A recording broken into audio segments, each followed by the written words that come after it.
Estas historias son hechos reales, confesiones crudas de soldados que vivieron el horror de la guerra, relatos hallados en cartas, cintas y grabaciones olvidadas que hoy vuelven a la luz para mostrar lo que nadie se atrevió a contar.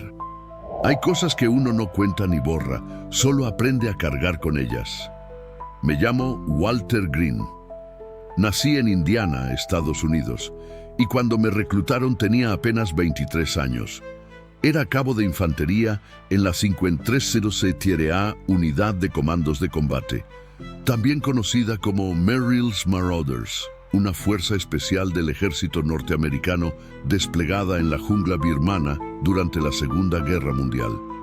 El año era 1944. Para la mayoría, Birmania era solo un nombre en un mapa.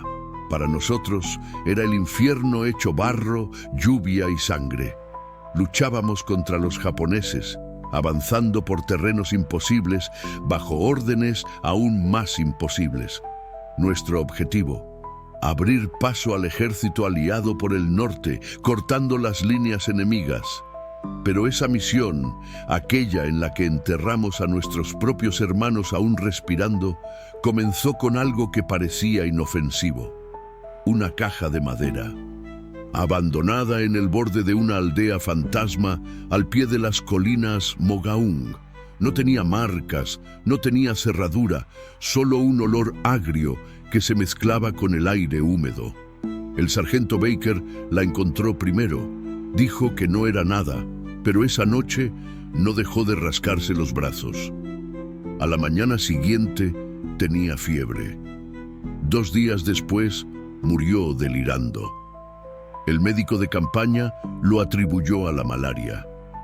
Pero algo en su rostro me decía que no era solo eso. Avanzamos igual. Lo que nadie entendía, o nadie se atrevía a decir en voz alta, era que estábamos entrando en tierra maldita.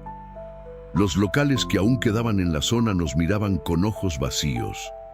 A uno de ellos, un viejo que parecía llevar la selva en la piel, le pregunté qué había más adelante. Me dijo una palabra, una sola: Nats, espíritus, demonios de la selva, según la creencia birmana.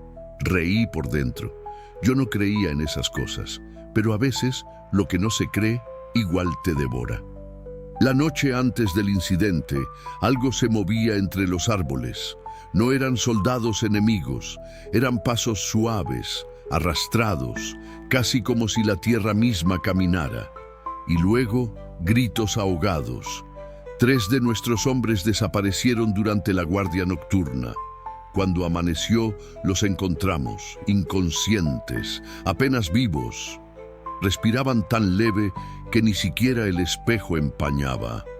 El teniente dijo que era fiebre cerebral, que ya no había nada que hacer, que si los dejábamos ahí serían presa de los cuervos. Y entonces vino la orden: cavamos 3 fosas, rápidas, torpes, con las manos temblando. ¿Qué se hace cuando el deber choca con la duda? ¿Qué se hace cuando entierras a un hermano sin estar seguro si aún escucha bajo la tierra? ¿Y si tus manos fueron las últimas que sintieron antes de ser cubiertos en silencio? Desde ese día, nadie volvió a mencionar sus nombres, ni el de Carter, ni el de Ramos, ni el de Eli. Era como si hubieran desaparecido no solo bajo la tierra, sino también de nuestras memorias, pero no de la mía.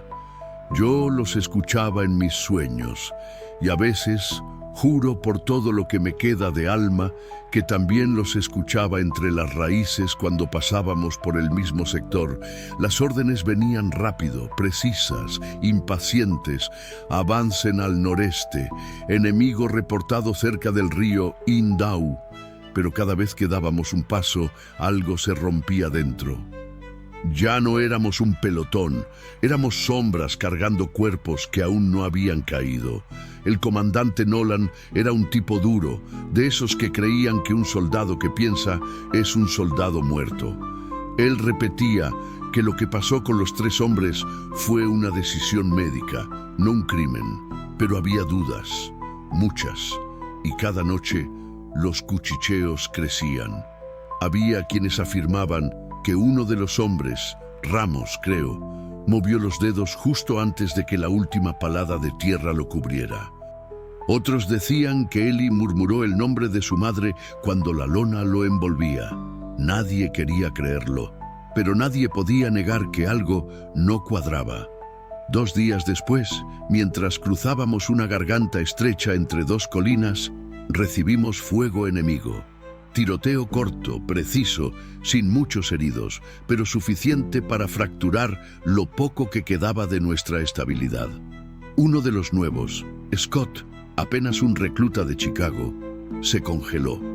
No disparó, no se movió. Solo lloraba con el fusil en las manos. Nolan lo empujó al suelo y gritó que si no reaccionaba, lo mataría él mismo. No era una amenaza vacía. En Birmania, la compasión se consideraba una debilidad, pero ya no estábamos luchando solo contra los japoneses. Había algo más, algo que se había metido dentro del pelotón desde aquella noche de las fosas. Cada uno lo llevaba distinto. Jones dejó de hablar, como si su lengua se hubiera podrido.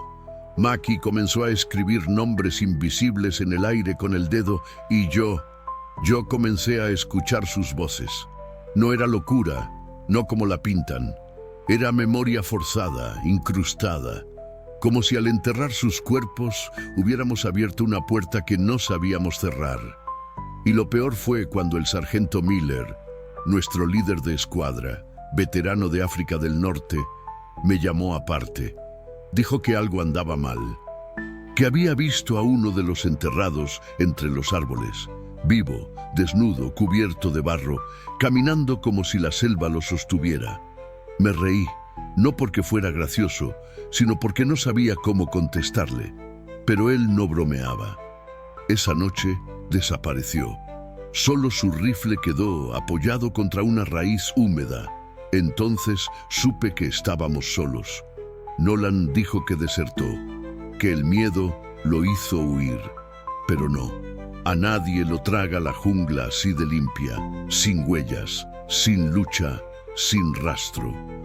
El miedo dejó de ser emoción, se volvió aire. Respirábamos miedo, comíamos miedo y lo cargábamos en la mochila como munición podrida. Un día antes de la siguiente emboscada, encontramos una aldea abandonada. Chozas vacías, platos servidos aún en las mesas. Nadie, ni un cuerpo, solo un fuego encendido en el centro del pueblo. Quien fuera que vivía ahí, lo había dejado hacía minutos. Y en una de las chozas, lo juro por mi vida, había una fotografía de Carter, nuestro compañero muerto, sonriendo, sosteniendo un pez, junto a una mujer birmana. La foto era vieja, ajada, pero era él. ¿Cómo había llegado ahí? ¿Qué hacía su rostro en una casa perdida en medio de Birmania? Le mostré la foto a Nolan, me la arrebató de las manos y la quemó. Dijo que era un truco del enemigo, guerra psicológica, pero vi su mano temblar. A esas alturas, cada orden que llegaba parecía más desconectada de la realidad. Avanzar hacia donde el enemigo había cavado túneles. Dormir en zonas infectadas por dengue sin repelente. Enterrar a los caídos sin revisar sus signos vitales. Ya nadie confiaba en nadie. Y entonces vino la orden más absurda: cavar nuevas fosas, anticipadas, por si hay bajas, dijeron. Pero yo sabía lo que significaban. Ya no éramos soldados, éramos carga descartable. ¿Cómo obedecer cuando la lógica se deshace en tus manos? ¿Qué clase de guerra es esta, donde el enemigo no siempre está del otro lado del fusil? Y si las verdaderas órdenes vinieran de otro lugar, más profundo que el mando militar. Fue al amanecer del 6º día cuando todo se quebró. El suelo estaba cubierto por una neblina espesa, de esas que se pegan a los huesos y huelen a carne húmeda. El silencio era antinatural. Ni un ave, ni un grillo. Solo nuestras botas hundiéndose en el barro. Avanzábamos por una zona conocida como el Corredor Fantasma, una antigua ruta de aldeas ahora abandonadas, donde los mapas no coincidían con el terreno. Lo sabíamos, lo sabían los altos mandos, pero nos mandaron igual. Limpien la ruta, controlen la elevación sur, dijeron. Así que fuimos, 20 hombres, 20 sombras arrastrando culpa, hambre y sospechas. Justo antes de la emboscada, el cabo Jones se detuvo, miró al cielo y murmuró algo que aún me hiela. Hoy me toca a mí. No dijo más. Y 5 minutos después, una explosión lo partió en dos. La trampa estaba bajo un arbusto, cubierta con hojas frescas, una mina japonesa artesanal. Improvisada, sí, pero letal. La metralla se llevó parte del rostro de Wallace y dejó a Simmons gritando sin piernas. Pero lo peor no fue eso, fue lo que vino después. Mientras intentábamos reagruparnos, desde la colina este bajaron gritos en japonés, disparos desde posiciones elevadas. No los vimos llegar, solo sentimos la lluvia de fuego. Algunos intentaron responder, pero no teníamos ángulo. Nos estaban cazando como animales. Nolan ordenó retirarse al bosque espeso, al este, pero ahí fue donde nos esperaban las verdaderas bestias. No soldados, no humanos. Lo que vimos, todavía me cuesta describirlo sin que se me corte el aire. Eran cuerpos, cuerpos de soldados japoneses pero distorsionados, hinchados, con los ojos blancos como si llevaran semanas muertos. Pero caminaban, lentos, torpes y sin embargo, conscientes. Uno de ellos sostenía un casco estadounidense cubierto de sangre seca. Tenía los labios cosidos con hilo de pescar. Cuando lo vimos, el recluta Thompson disparó sin pensarlo. Vació un cargador entero. Cayó, pero se volvió a levantar. No era magia, no era mito. Era horror biológico, manipulación de cuerpos, armas de guerra viviente. No sé si era parte de algún experimento japonés o si simplemente la selva tenía su propio pacto con la muerte. El pánico nos quebró. Disparamos a todo. Algunos incluso se dispararon entre sí. Nolan intentó tomar control, pero fue alcanzado por una lanza improvisada. Una lanza. ¿Quién demonios usa lanzas en 1944? Lo arrastraron al bosque. Nunca más lo vimos. En medio del caos, me refugié tras un tronco grueso. El olor a sangre, pólvora y orina humana era insoportable. Al girar la cabeza, vi a alguien más escondido allí. Era Ellie. No podía ser. Lo habíamos enterrado. Lo reconocí de inmediato. Su rostro estaba cubierto de tierra, con gusanos asomando por la comisura de sus labios. Pero respiraba. Me miraba, no con odio, con pena.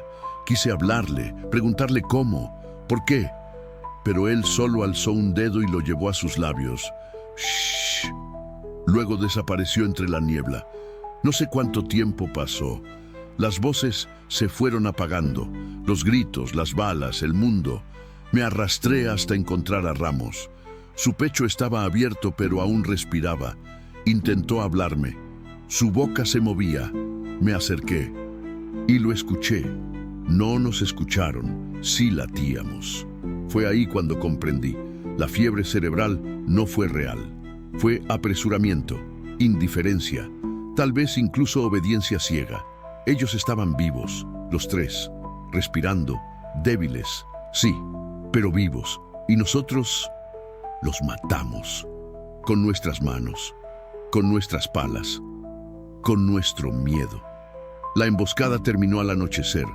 Solo quedábamos 5. Caminamos sin rumbo hasta encontrar una zona segura. El comandante del batallón nos recibió con incredulidad.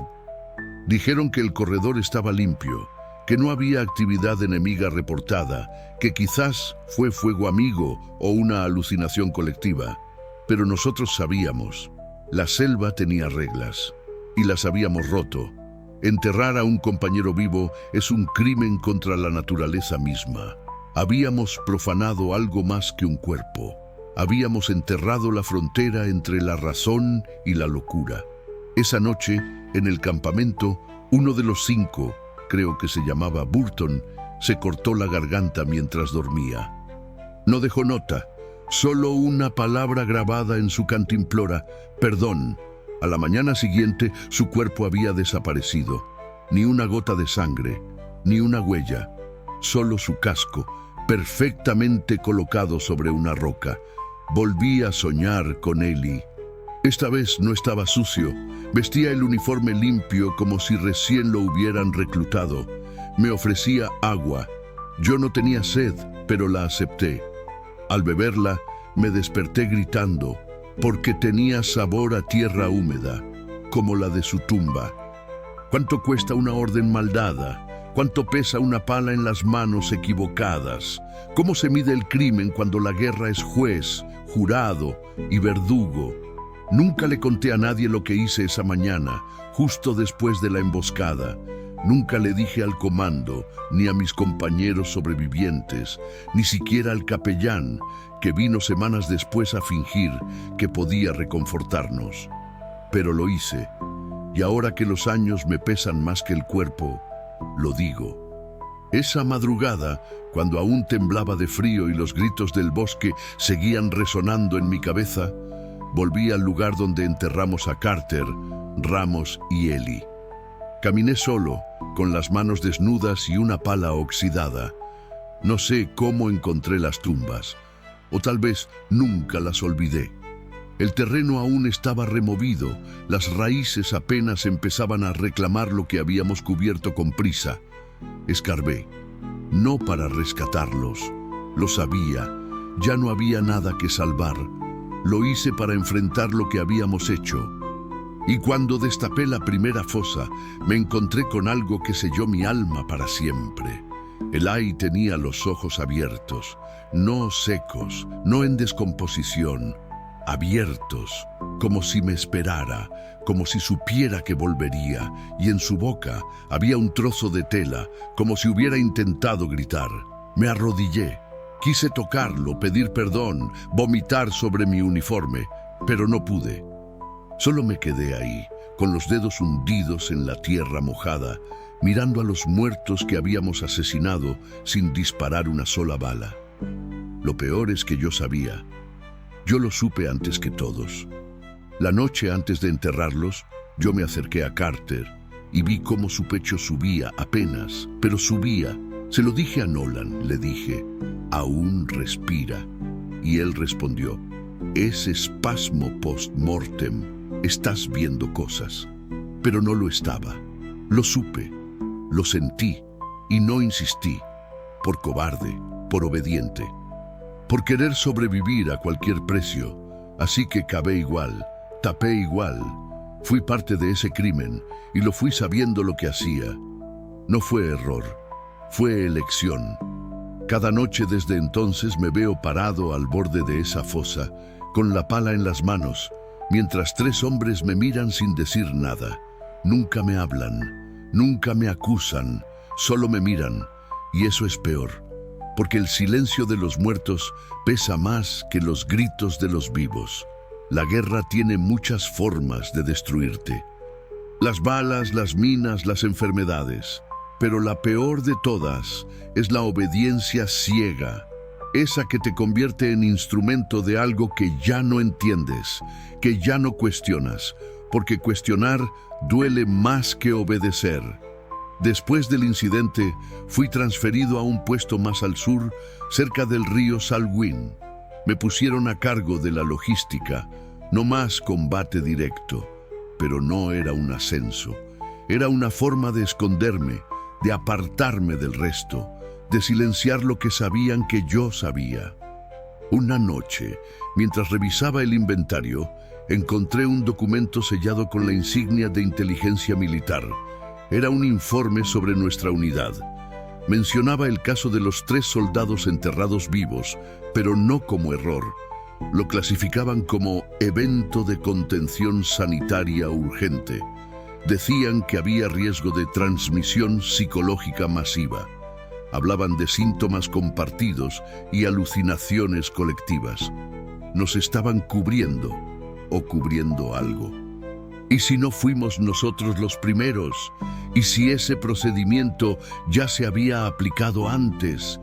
¿Cuántos hombres fueron enterrados por miedo, por silencio, por órdenes firmadas desde escritorios lejanos?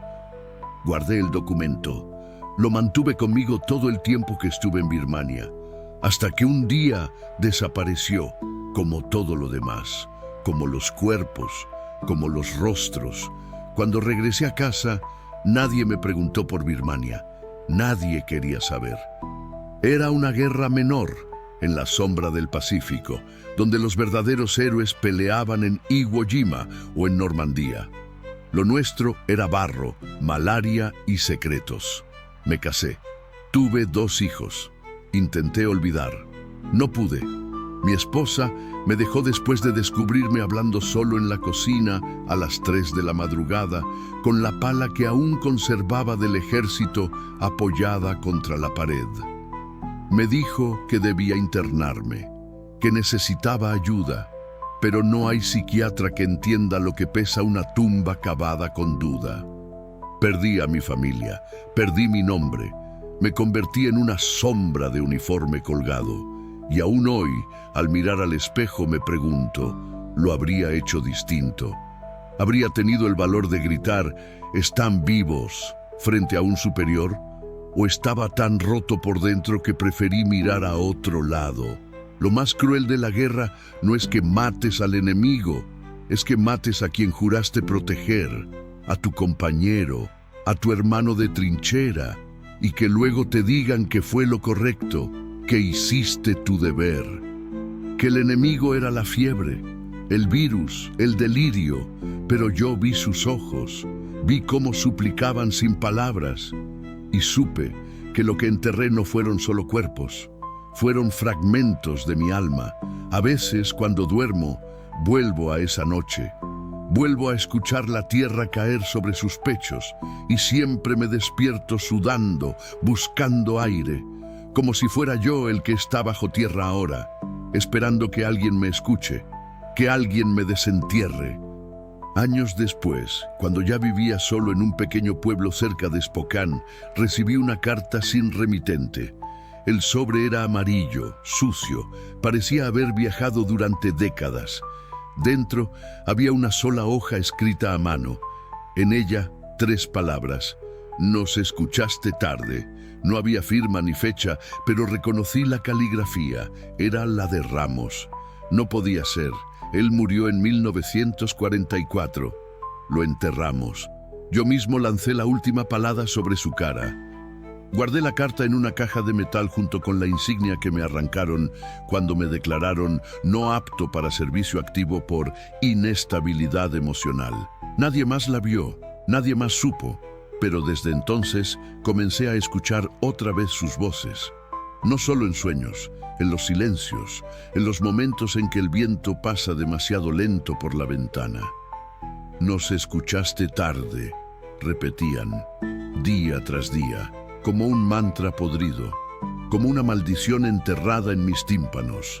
Comencé a escribir, no por redención, no para limpiar mi nombre, sino porque sentía que si no sacaba esas palabras de dentro de mí, terminaría arrancándome la lengua con las manos.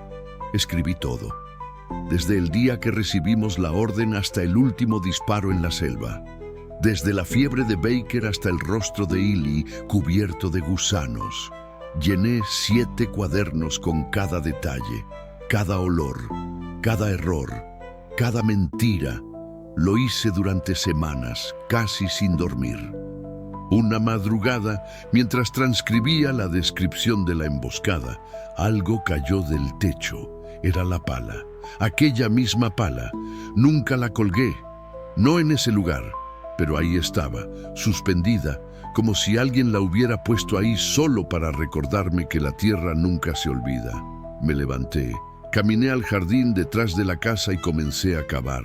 No para esconder algo, sino para ver si aún quedaba algo bajo la tierra. Cavé durante horas, con las manos sangrando, hasta que golpeé algo duro. Era una caja de madera, antigua, igual a la que vimos en Birmania, aquella que apareció antes de que todo se desatara. La abrí. Dentro no había nada, vacía, pero el olor, ese mismo olor agrio, de carne vieja, de fiebre latente. Caí de rodillas y vomité, no por lo que vi, sino por lo que entendí.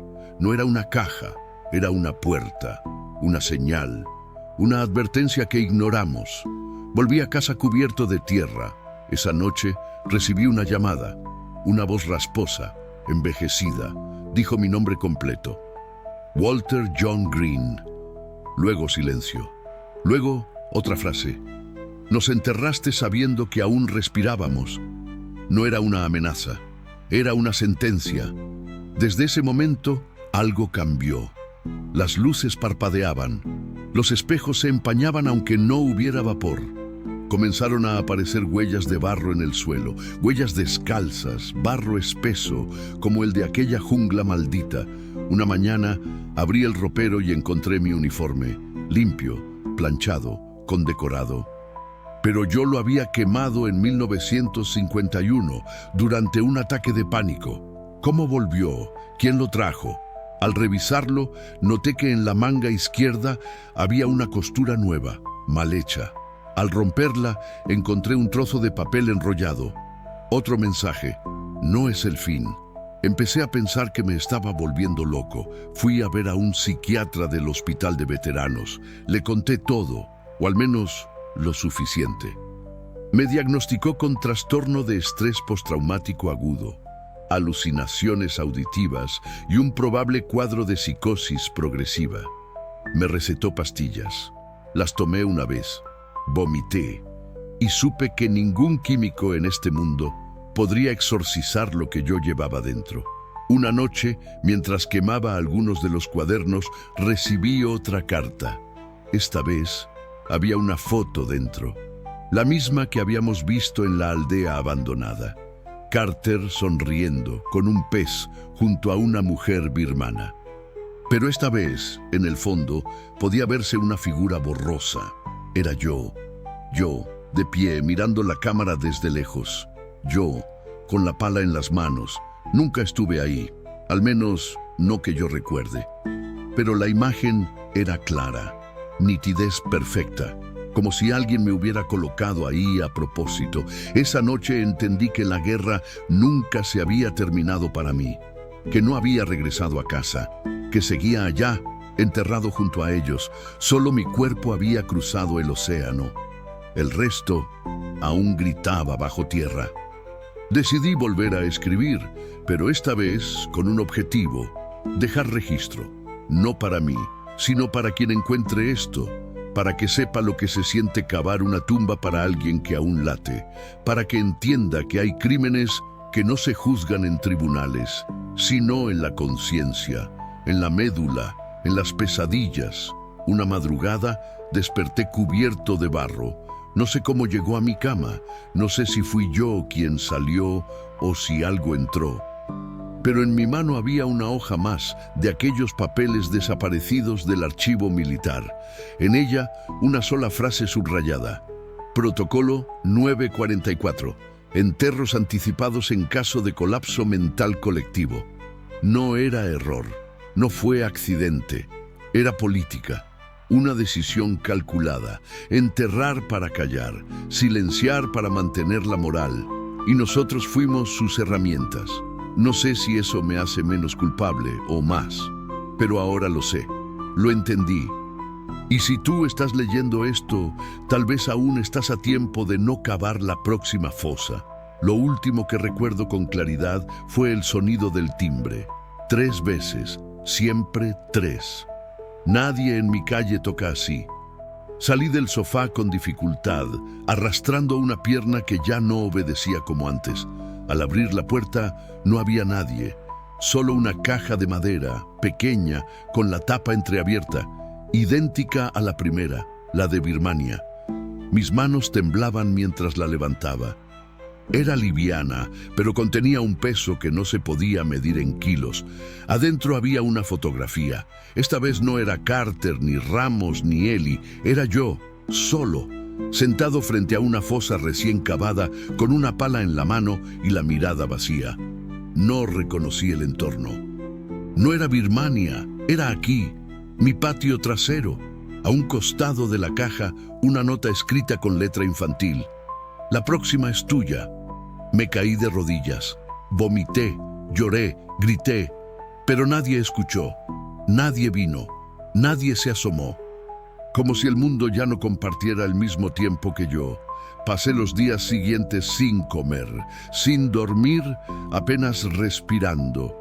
Y entonces una noche decidí terminarlo. Escribí una carta, encendí una vela y me dirigí al patio. Cavé, no para esconder nada, cavé para preparar. La tierra estaba suave, como si me esperara. No ofreció resistencia. En la fosa puse la pala, la fotografía, la caja y los nombres de mis 3 compañeros escritos en una hoja arrugada. Luego me acosté dentro, mirando al cielo. Esperé, pero no pasó nada. No hubo viento, no hubo sombra, solo un silencio absoluto. Me quedé ahí hasta que la humedad me obligó a salir. El frío no era físico, era algo que nacía desde dentro, como si mi alma ya no supiera calentar el cuerpo. Volví a entrar y al hacerlo noté que alguien había estado en la casa. El uniforme estaba colgado en el perchero, con barro fresco en los bolsillos. El espejo del pasillo tenía escrita una frase: aún respiran. Ya no sabía si estaba vivo o muerto, si este era mi castigo o simplemente el eco de lo que fui. Días después, los vecinos llamaron a emergencias. Decían que hablaba solo, que gritaba nombres en mitad de la noche, que había comenzado a cavar en la plaza del barrio. Fui detenido. En el informe policial pusieron delirio de guerra, posible psicosis senil. Me internaron en una institución estatal para veteranos con traumas graves. Aquí escribo esto, con las uñas cortadas por obligación y la luz apagándose a las 9 en punto.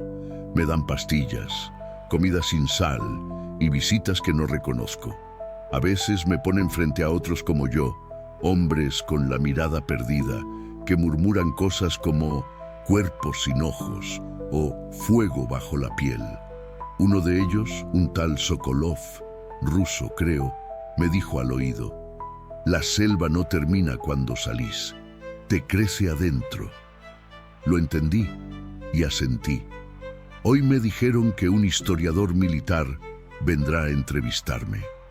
¿Quiere saber sobre la campaña en Birmania? Los documentos hablan de un episodio confuso, de una supuesta epidemia, de bajas no confirmadas. Pero yo sé que no viene por datos, viene por la verdad, la que no está en los archivos, la que está bajo tierra. Cuando lo vea, le contaré todo. Tal vez, si me quedan fuerzas, si no se lo llevan antes como al resto. El mes pasado, uno de los internos, Luis, de la campaña de Manila, desapareció. Dijeron que se escapó por la ventana.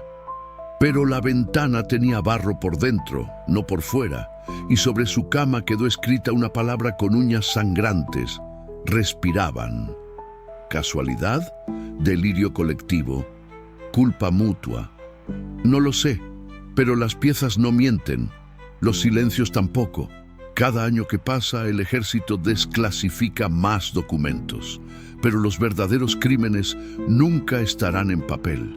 Están en las palmas de nuestras manos, en las fosas comunes que nadie menciona, en los ojos que se cierran, sabiendo que tal vez ayudaron a matar a un amigo que solo necesitaba unos minutos más. Hoy cumplo 83 años. Me trajeron un pastel sin azúcar y un globo azul. Una enfermera joven me abrazó. Yo no sentí nada, solo el barro bajo mis pies. Porque cada vez que cierro los ojos, estoy ahí, en la selva, sosteniendo la pala, mirando a Eli, viendo cómo su pecho sube y baja lentamente mientras otros dicen: no, no puede ser. Pero era, y es, y será. Porque el pasado no es una línea, es una espiral. Y en algún lugar, otro joven soldado, en otra guerra olvidada, está cavando una tumba con la misma duda en el pecho. ¿Estará vivo? ¿Debo decir algo? ¿Y si me equivoco? ¿Y si me castigan? Y mientras duda, el aire bajo tierra se acaba. Si estás escuchando esto, si lees mis palabras, si alguna vez portas un uniforme o das una orden, recuerda esto. El enemigo a veces no está enfrente, a veces duerme a tu lado, a veces eres tú.